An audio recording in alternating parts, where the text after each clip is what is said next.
Let me, I'll grant you that the speed of light is universal. Obviously, angular momentum, conservation of energy, sure. What about, you This mentioned chapter, specific... just to be clear, he's coming from a chapter called On Earth as it is in the Heavens.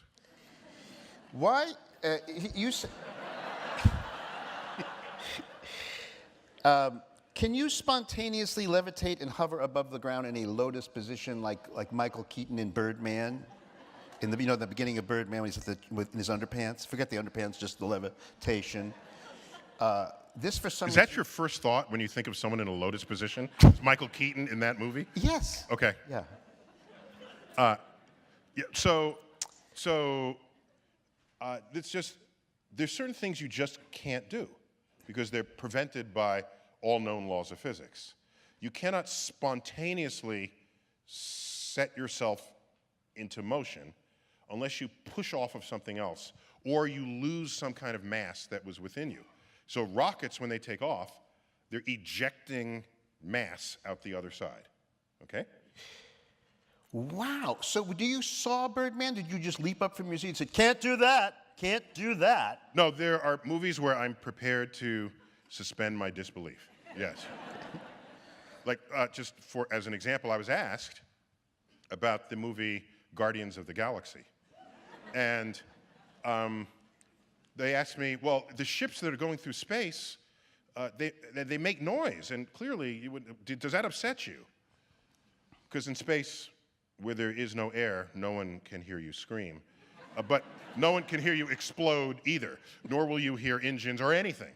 And so they said, does that upset you? And I said, I bought into the idea that this movie has a talking raccoon that shoots artillery from heavy weaponry off its shoulder. If I can accept that, I'm good with whatever else they deliver in the film. So I have the capacity to accept movie magic. Yes. What would happen if someone served you a hot cocoa with whipped cream and you see no whipped cream in evidence? Oh, don't get me started. Okay. Oh, wait. Let me finish about levitating. Please. Right. So all the people that are levitating, it's some kind of an illusion that they're not telling you about.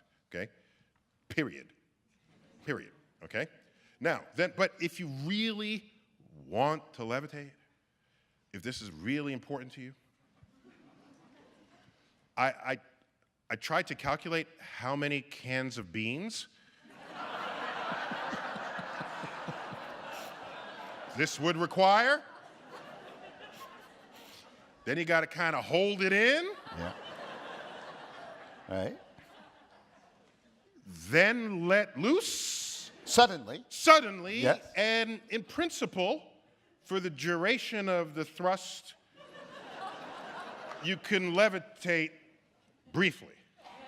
But this would argue against the lotus position because there would be an opening so suddenly that there'd be too much, too soon, too fast, and therefore no rise. Oh yeah, you wouldn't, well, you could stay there if it just kept coming in, right. So it's not impossible to hold a lotus position. It's just unlikely you're doing it for these other ways that are described. I see. Yes. Whew.